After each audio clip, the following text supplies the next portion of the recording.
Hola a todos, hoy en Esto que me ruge estamos con una mujer muy especial, Mónica Fuquen, quien después de tener una carrera muy exitosa y brillante como abogada, encuentra un camino diferente después de un retiro espiritual al cual asistió. Y esto la lleva a encontrar su verdadero propósito de vida a través de los sonidos de su prodigiosa garganta y hermosa voz. Y es entonces cuando ella comienza a rugirle ese deseo de expresarse a través del arte y el trabajo social. Tan es así que estuvo nominada a unos premios Grammy. Hoy, Mónica Fuquen. Muy buenas tardes. Hoy estamos con una invitada muy especial en Esto que me ruge. Y pues yo le estaba diciendo fuera de cámaras que le agradezco bastante que haya aceptado esta invitación. No solo por pues, su profesionalismo y todo lo que hace, sino por el excelente ser humano que tenemos aquí presente. Hermoso. Entonces, hoy en Esto que me ruge tenemos a Mónica Fuquen. Muchas gracias, Yolanda, y estoy feliz de estar aquí en Esto que me ruge, porque sí, porque lo que te ruge es lo que te hace decidir cambios en la vida, ¿no? Lo que te hace vibrar por dentro y ser natural y orgánico para ser tú mismo en la vida. Entonces, estoy muy feliz de estar acá, de acompañarte, de saber que le vamos a hablar a muchas personas, que de una u otra manera van a escuchar esto y les ha de servir para que les toque el corazón y hagan algún cambio, alguna transformación. Y eso es lo que a mí me gusta hacer. Desde pequeñita, ahora que me hablabas que la niñez es importante, claro que sí es importante. Yo desde pequeñita siempre he querido tocar corazones, Sí. para que el mío se expanda. Lo que yo siento es que si se tocan bien los corazones, el mío se expande y me siento en armonía. Mónica, entonces, yo antes que nada quiero hacer una pequeña presentación tuya para que las personas sepan quién les va a dar este mensaje tan hermoso en este episodio de este podcast. Mónica es abogada, cantautora, escritora, activista, conferencista, una abogada muy exitosa. Ella ahorita nos va a contar todo su recorrido profesional como abogada, tanto que llegó a estar en la campaña de un expresidente. Y esa inflexión y ese cambio tan hermoso que tuvo en su vida para entregar algo desde el alma. Entonces, para empezar, bueno, se fue como una pequeña presentación mía, pero tú eres quien nos va a contar, aparte de esa abogada y esa persona tan especial, ¿quién es Mónica? ¿Cómo empezó? ¿Qué recuerdos tiene de su infancia? ¿Y qué le dejó papá y mamá? Cuéntanos algo resumido de eso. Ay, tan linda. Pues me emociona mucho. Casi nunca me preguntan de la infancia. Me emociona mucho.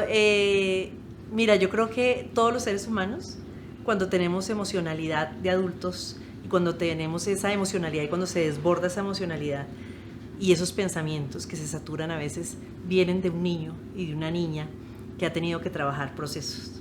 Sí. Y que en la infancia no se comprendieron.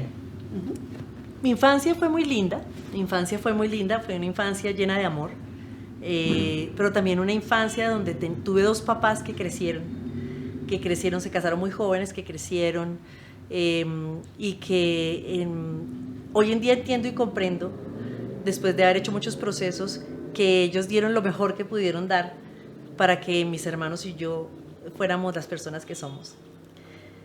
Esta infancia fue llena de juego, pero también fue una infancia de mucha observación. Yo desde muy pequeña observaba mucho, y observaba el comportamiento de mis papás, el comportamiento de mis hermanos, el comportamiento de lo que nos rodeaba, porque he sido inquieta desde chiquita y siempre me ha llamado la atención ver cómo los seres humanos actuamos y por qué actuamos de tal o de una u otra manera. Y en ese trasegar y en ese camino tan grande de infancia, adolescencia, pues reconocí un hombre que se estaba conociendo a sí mismo, un hombre que de pronto tuvo que experimentar muchas cosas para sentirse bien con él mismo, una mujer muy valiente, una mujer que daba todo por sus hijos, pero al mismo tiempo ella también tenía una infancia que estaba cargada de emocionalidades y de temas fuertes que hacían que mi mamá también tuviera procesos poderosos de depresión. Y cuando yo veía eso, pues yo en esa época y siendo niña no lo entendía, no comprendía qué era la depresión, pero veía a mi mamá cómo se aislaba en el mundo del mundo real. Y pues acompasando ese proceso de crecimiento de mis papás, yo crecí mucho, pero hubo muchas cosas que de pronto sí me dolieron y que hicieron que en mi edad adulta me dedicara a servir a personas desde la parte emocional, siendo que escogí una carrera que es ser abogada, y el ser abogado estudia la ley como tal para entender el comportamiento humano, pero no se dedica a la parte emocional de los seres humanos.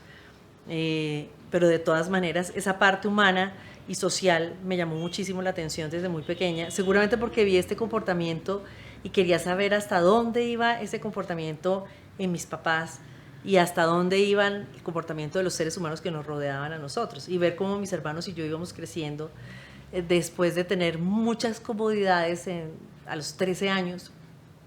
Terminamos en una quiebra, pero una quiebra total, que nos tocó irnos a vivir a una alcoba en la casa de una tía. ¿Tú eres de Bogotá? Sí, de Bogotá. Y cuando pasa esto, pues eso fue lo más fuerte y lo más confrontador para mi vida.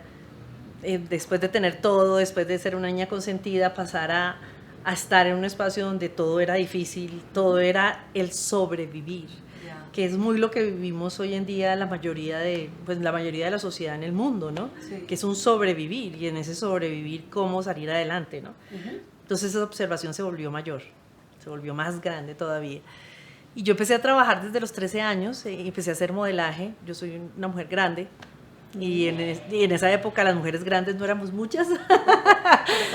Sí, entonces hice modelaje, pues hacía promociones, hacía lo que fuera, fotos, pasarela por lo que era tan alta. Entonces empecé ahí, y a los 17 años cuando me gradué de colegio, yo entré a trabajar en Navidad, entré a trabajar en un lugar de una tabacalera, y ahí cuando empecé a trabajar, antes de entrar a la universidad, a estudiar comunicación social en primera instancia, conocí a mi esposo, que es publicista. ¿Estudiaste comunicación social antes de estudiar Derecho? Estudié unos semestres. Okay. Unos semestres.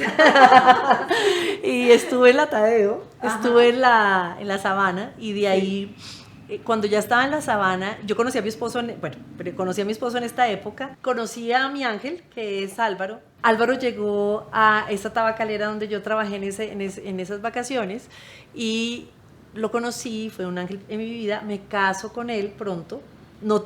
Yo siempre pensaba que me iba a casar mayor. ¿Cuántos años tenías? 17. Yo era de mochila, de alpargata, falda larga, pelo crespo largo. Hiposa. Hiposa, lectora, de toda la vida. Sí. No. Y yo decía, yo me casaré. Y yo hubiera querido estudiar filosofía. Sí. O danza, me gustaba mucho la danza. Pero bueno, esas cosas a uno le decían en la casa, usted no vive de eso. O sea, usted tiene que estudiar algo serio. Entonces, por eso seguí con comunicación social, y Álvaro me apoyó, pero después, cuando ya mis hijos empezaron a crecer, esos dos chiquitines, y yo veía que no me estaba, yo fui la que tomé la decisión de tener mis hijos y no los estaba cuidando como yo los debía cuidar o quería cuidar, porque yo fui la que decidí tener hijos, porque Álvaro todavía no quería tener hijos. Y dije no, le dije no, mamá, y mi mamá me ayudaba, le dije no, yo voy a dejar de estudiar comunicación social, yo voy a dedicarme a mis hijos, a esperar a que el grande entre a colegio grande, el chiquito entre a jardín, y ahí sí estudio algo.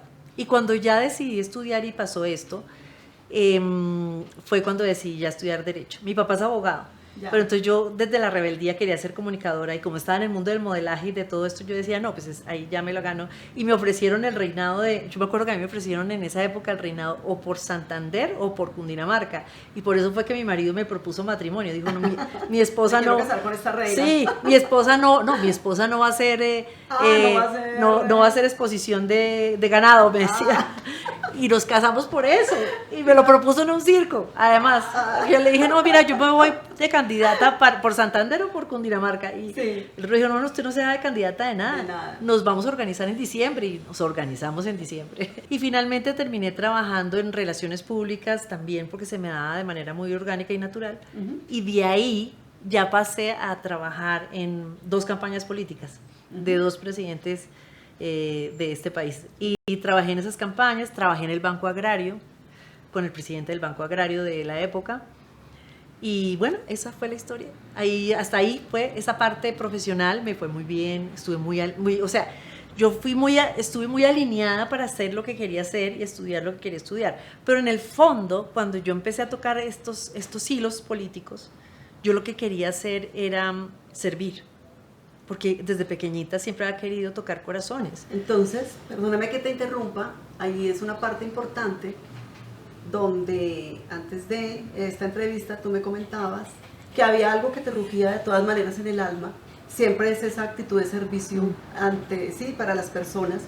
Y hubo un punto de giro en tu vida, en la película de tu vida, muy, muy, muy importante, que ese sí quiero que me lo cuentes, que fue esa persona, ese iraní que vino acá. Cuéntame esa experiencia. Sí, bueno, es que esa experiencia fue maravillosa porque estaba yo en el Banco Agrario y una amiga me llama para que vaya a una sesión con un iraní que era un sanador, y para mí todo esto era como que sí, como que no, pero no lo identificaba como algo que perteneciera a mi personalidad, a lo que yo trabajaba en ese momento.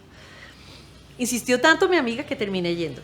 Sí. Cuando fui a ese gran salón, yo ya les había hablado un poco de lo de la depresión de mi mamá, ya les comenté algo. Yo entré a ese salón y me acuerdo tanto que mi amiga estaba sentada en posición de loto, que es estar sentada con las dos piernas cruzadas, y había muchísima gente. Yo no reconocía dónde estaba el iraní porque no sabía quién era. Y cuando llego y entro y me siento, una mujer de pelo rojo cortico se me acerca y me dice: usted es la única que me puede sanar. Usted es la única que me puede sanar. Y eso para mí sonó como: Dios mío, esa mujer me está hablando en chino, en japonés, pero yo no lo entiendo porque esta señora me dice eso. Y me decía: es que llevo 7 años de depresión profunda y yo sé que usted es la única que me puede sanar. ¿Y tú no entendías por qué te estaba diciendo nada? Porque tú No, llegabas de trabajar como abogada, sí, a una terapia que alguien te dijo, sí, donde estaba el iraní, que era el que dirigía, sí, la terapia. Sí. Y esta señora se aparece de la nada a decirte eso. Éramos muchas personas, éramos yo creo que más de 100 personas. Cuando llegué y se me hace esa señora y me dice eso, pues yo le dije: señora, tranquila, mire, concéntrese en la sesión, no se preocupe. Bueno, cerré los ojos y me quedé ahí. Pero en ese instante fue cuando este iraní me levanta, me sopla la garganta, yo me voy hacia atrás y ahí es donde empiezo a emitir muchísimos sonidos muy poderosos para mí en primera instancia. Porque es que miren, cuando uno dice que uno quiere sanar a otros o quiere mostrarle un ejemplo de vida a otros, es uno mismo el que se quiere sanar. Hay algo, una teoría que se llama el sanador herido, que es Quirón. Quirón es el sanador herido. Entonces, si uno tuvo alguna tristeza, alguna falla, algún vacío en su infancia, en su adolescencia, en su crecimiento, cuando uno llega a un espacio de sanación, uno quiere o ayudarle a los demás de una manera muy, muy puntual, que uno quiere ayudar, es porque uno ha tenido vacíos importantes que quiere suplir, y la forma de suplirlos es ayudando a otros. Sí. Entonces, bueno, en ese momento yo me levanté y él me sopló, yo sentí el soplo divino. Yo siempre lo he dicho que sentí el soplo de Dios en mi garganta. El soplo de Dios en mi garganta, ¿por qué? Porque, y vuelvo y lo digo, siempre lo he dicho en todas las entrevistas que me han hecho, se llama Abdi Electricité, la persona, el iraní. Él es un gran ser. Sí. Yo lo adoro como un ser humano, como un hermano, como un hombre que me ayudó a crecer, que me ayudó a encontrar mi don, pero él es un hombre común y corriente, que tiene un don muy especial, que permite que las personas que se acerquen a él o a una sesión con él conecten con su ser superior y encuentren misión, encuentren visión, encuentren clarividencia, encuentren muchas cosas. Yo encontré la voz y al encontrar la voz encontré la libertad de mi vida. Qué bonito. Por eso tú, dentro de lo que sientes de misión de vida, tú te clasificas como un alma que se expresa a través del arte y el trabajo social. O sea, Dios te dio un don en la garganta, un privilegio de sanar a través de la música, ¿cierto? A partir de ese momento tú lo descubres. En el año 2007. ¿Y qué pasa a partir de ese momento? Bueno, en el año 2007 lo conozco, estamos en esa sesión. Yo era una mujer que dedicada a mi marido, a mis hijos, a mi hogar, a mi trabajo. Yo nunca me imaginé irme a un retiro espiritual o esas cosas. Yo decía, no, eso son sectas. Y es que lo primero que uno piensa, son sectas, son cosas raras. No. Y más con un hombre que, yo ya les dije, Álvaro me lleva a mí unos años, 16 años, y es un hombre absolutamente concreto, un hombre objetivo, un hombre imparcial. Y él era un hombre: ¿qué te pasa? ¿a dónde te vas a ir? Como escéptico también. Escéptico, ese tipo de sí. cosas, sí. Nosotros somos marianos, entonces uno a veces confunde, ahora les explico eso. Pero la cosa es que Álvaro, yo le dije, yo hablé con Abdi y Abdi dijo, voy a hacer un retiro en Costa Rica en abril. Y yo le dije, yo voy. Yo no lo pensé 2 veces, ni le dije a Álvaro ni nada. Yo le dije, Álvaro, me voy para Costa Rica, yo voy a hacer retiro. Estando trabajando todavía como abogada. Sí, eran unas vacaciones de Semana Santa, no sé, me acuerdo que todo me cuadró. Yo me fui para Costa Rica. Y cuando llegué a Costa Rica, ese bohío con diferentes sanadores de diferentes partes del mundo, gente que no hablaba español. Yo hablo inglés, pero tampoco es que me movilice con un inglés perfecto. Y con esta gente era 30 personas de diferentes partes del mundo sanando, que hacían diferentes cosas que yo nunca había visto, desde el mundo holístico, en un lugar que era bastante agreste, es una selva tropical, es en Guásimos, en Costa Rica, y dormir en el piso, dormir todos en un bohío, los baños eran letrinas, bañarse en un río, eran cosas que para mí eran rarísimas, pero la naturaleza y ese espacio me ayudó a encontrarme más a mí misma, me ayudó a encontrar ese silencio que me habita y en ese silencio encontrar que esa voz que había salido en esa sesión era una voz que hacía una tarea muy importante para mí, pero empecé a ver que hacía tarea con otras personas. Entonces yo decía, pero ¿por qué tan raro, tan lindo también, pero tan raro eso? Y así empecé. ¿Y tú puedes en este momento decirnos o cantar un poquito de cómo, te acuerdas cómo te salió esa voz sanadora en ese momento? Cada sonido que sale, Yolanda, es diferente. Desde la primera producción o desde la primera emisión de sonido que hice en el año 2007 hasta hoy, 2025, mayo de 2025, los sonidos son diferentes. Claro que podemos hacer un sonido. Y para ese sonido los invito a que respiremos profundo, cerremos los ojos y sintamos este sonido.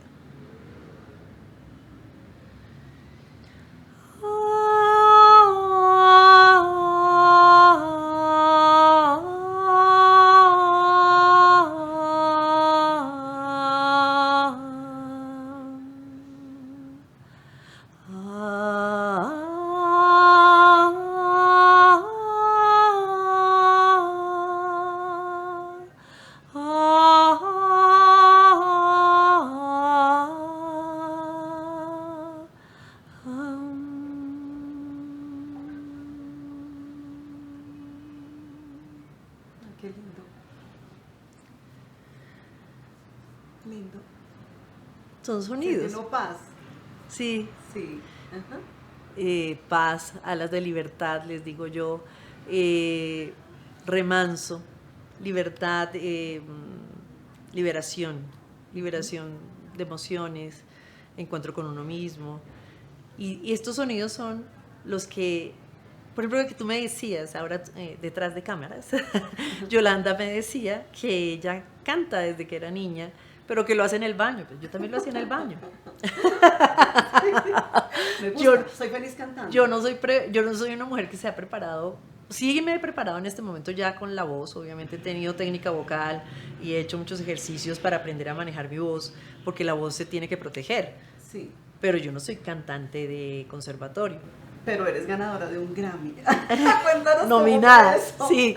sí. ¿Nominada a un Yo Grammy? quedé nominada a un Grammy, sí. Sí. Quedé nominada a un Grammy con mi segunda producción, con Esferas de Creación.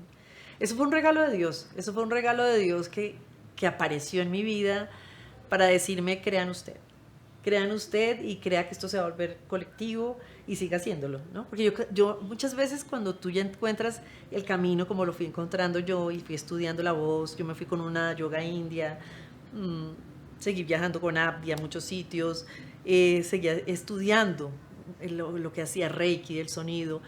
O sea, yo he hecho todas las preparaciones que he podido para entender qué es lo que hace esta voz, pero ninguna de las preparaciones ha podido decirme una respuesta certera y concreta de qué es esto que sale de la voz.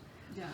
Y cada ser humano, de manera natural, orgánica y con algunos direccionamientos que han encontrado su propia voz desde lo que yo les he podido transmitir, de lo que yo he sentido, ellos también reconocen que es la voz de su alma, pero ninguno le puede poner un nombre.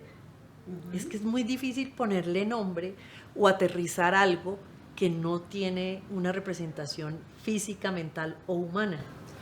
Perdóname que te interrumpa, ¿hay un caso concreto de sanación que tú nos puedas decir con tu canto?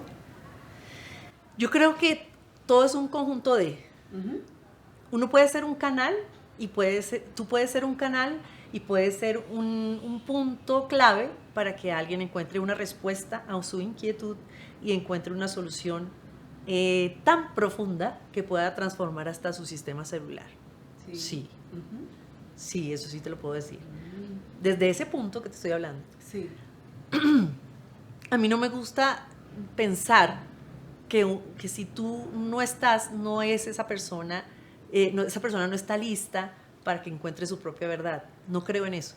Yo creo que cada uno de nosotros estamos preparados para encontrar nuestra propia verdad y que tenemos diferentes momentos o diferentes estados donde podemos reconocer en alguien o en algo o en un mensaje la respuesta a la inquietud para llegar hasta una transformación cuántica, que eso es cuántico, sí, y tocar hasta la estructura de nuestro ADN o nuestras propias células y transformarlas.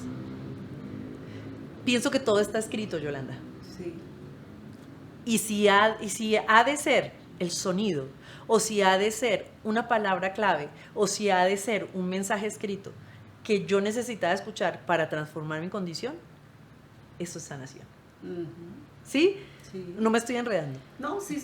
Eso es sanación. Y yo te puedo decir que sí hay muchos casos. Yo he tenido casos donde, primero fue mi esposo, que tuvo cáncer de páncreas.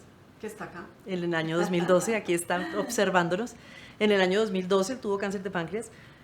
Se hizo mucho sonido alrededor de él, se hizo mucha vibración desde la física cuántica alrededor de él, se hizo mucha oración de muchas personas alrededor de él.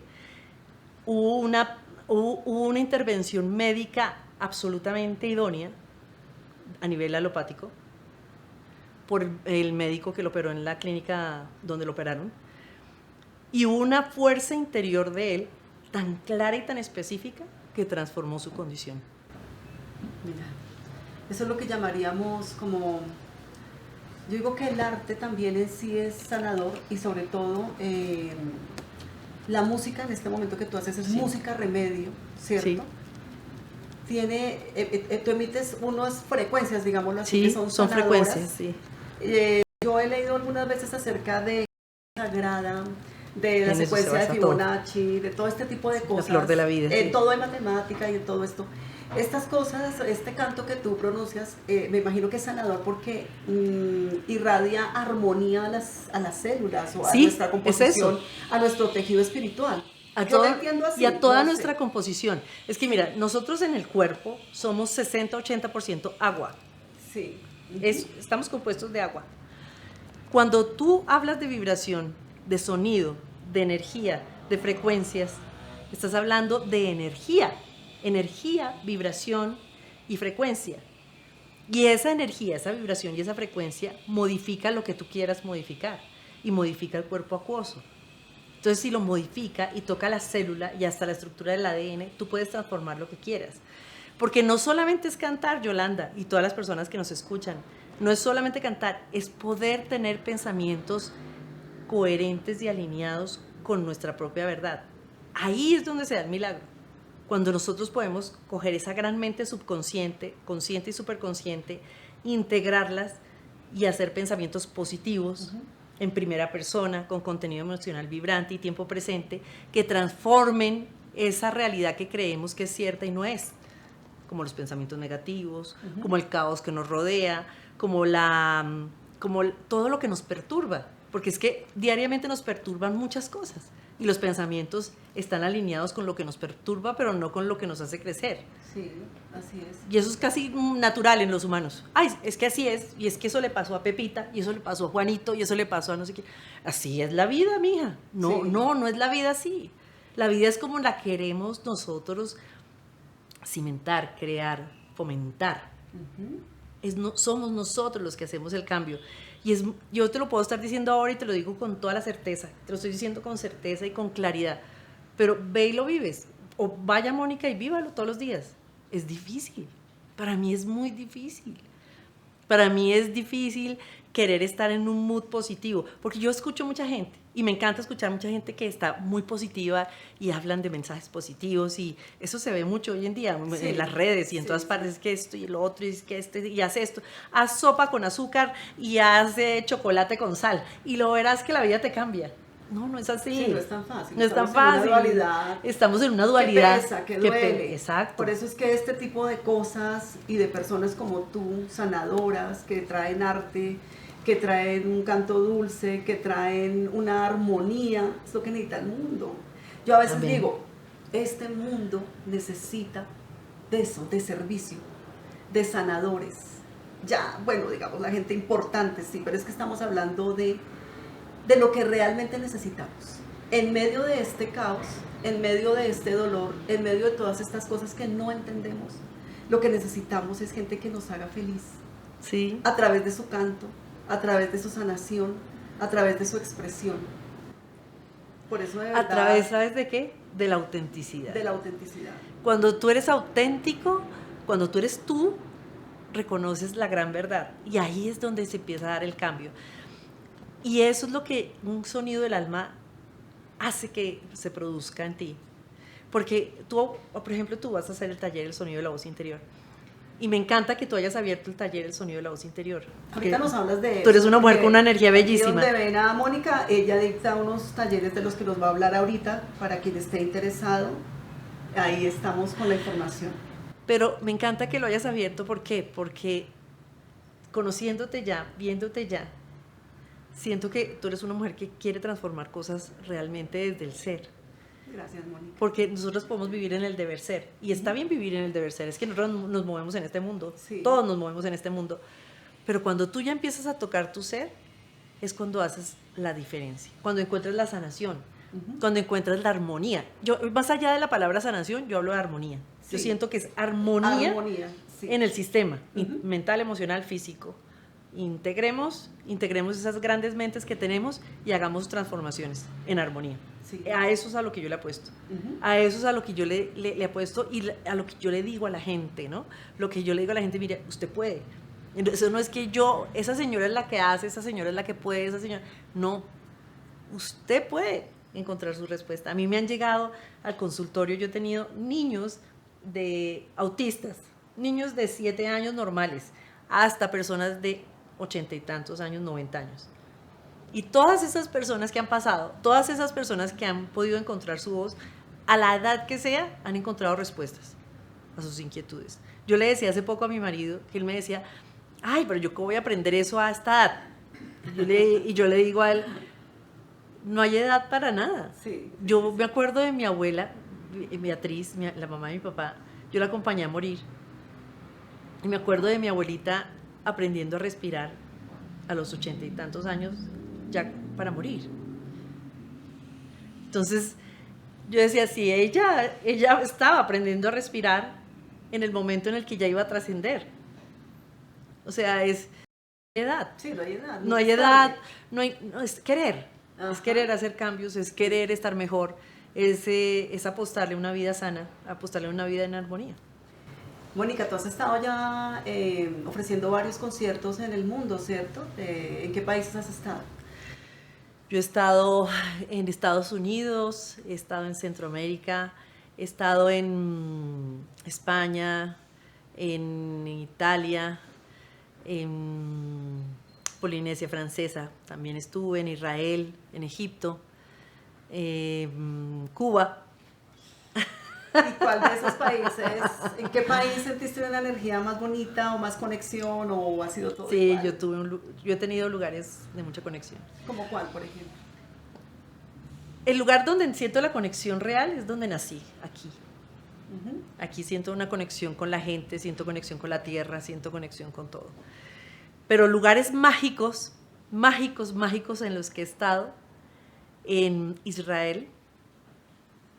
En Israel he ido 2 veces y Egipto, se me hacen sitios que tienen una fuerza energética. ¿Y saben por qué se crean esas fuerzas energéticas que yo me ponía a pensar tan grandes? Porque son colectividades inmensas las que han estado en esos espacios con devoción y fe.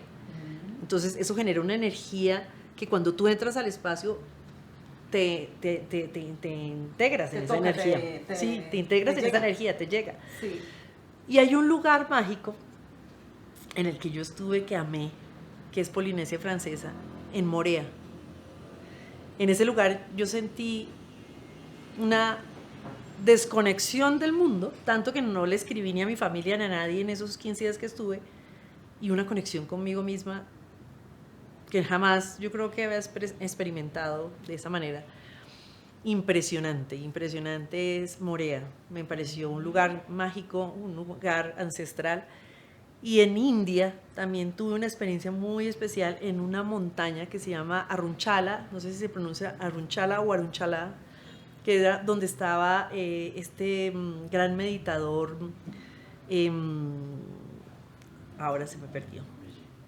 No, bueno, este es un meditador maravilloso que en este momento no tengo el nombre de él. Sí. Y la cueva donde él iba a meditar es en una de las partes de la cima de esa montaña de Arunchala. Y cuando yo me metí en la cueva donde él, porque uno puede meterse en la cueva una chiquitita, cuando ya llegas después de caminar esa montaña, que la caminé descalza como lo hacen las indias y los indios, como una entrega lo hice así. Casi no lo puedo hacer, me daba miedo que se me partieran los pies, se me rompiera la piel de los pies, pero al fin lo hice.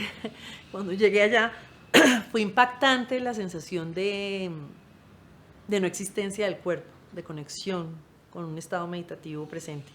Uy. Ese lugar también me impactó mucho. Qué mucho. Bien. Bueno, Mónica, yo sé que aquí nos quedaríamos todo el día o más días hablando contigo de todas las experiencias que has tenido, porque inclusive se nos pasaron algunas cositas, pero yo pienso que lo más importante es el mensaje que tú nos das hoy, que quiero que se los digas a la gente. ¿Qué mensaje nos das hoy para toda la vida a la gente que escucha esto que me ruge? Bueno, les doy el mensaje mío es el mensaje que siempre he tenido desde que reconocí el sonido. Viajar con el sonido es encontrar el silencio que habita en la voz interior. Por eso el taller se llama El Sonido de la Voz Interior, por eso desde el principio hablé del sonido del alma, y el primer disco fue Sonido del Alma. Uh-huh. Porque siento que cuando tú habitas tu ser interior, puedes transitar en un silencio que apacigua, un silencio que te llena el alma. Y si tú reconoces tu propia voz, tú de ahí en adelante puedes ser honesto contigo mismo y honesto con la gente que te rodea desde el mismo instante en el que reconoces tu voz. Esa es la voz. Ahí estaríamos hablando también de la importancia del poder de la palabra, ¿no? La palabra y la impecabilidad de esa palabra. Uh-huh. Como lo dice Miguel Ruiz en Los 4 Acuerdos, sea impecable con la palabra. O sea, uh-huh. Si tú te sabes hablar a ti, le sabes hablar al mundo. Pero si tú te hablas con miedo, con ausencia, con tristeza, ansiedad, pues obviamente esa es la forma en que tú te proyectas. Así es. Y a todos nos pasa, a mí me pasa. Claro, yo he tenido episodios de ansiedad y depresión muy fuertes y a todos nos pasa, pero lo importante es sabernos hablar y saberle hablar a nuestras células, ¿no? Uh-huh. Sí, yo también creo y creer. Creo que eso es muy poderoso. Creer en lo que nos estamos hablando y le estamos hablando a nuestro ser. Nuestro cuerpo, a nuestro ser y a los que nos rodean. Y a los que eso es resonancia. Sí, eso es resonancia. Mónica, pues yo muy feliz de tenerte acá en esta entrevista, porque siento que no solamente enriquece el podcast, sino me enriqueces a mí como persona, a mi ser. Te agradezco de verdad.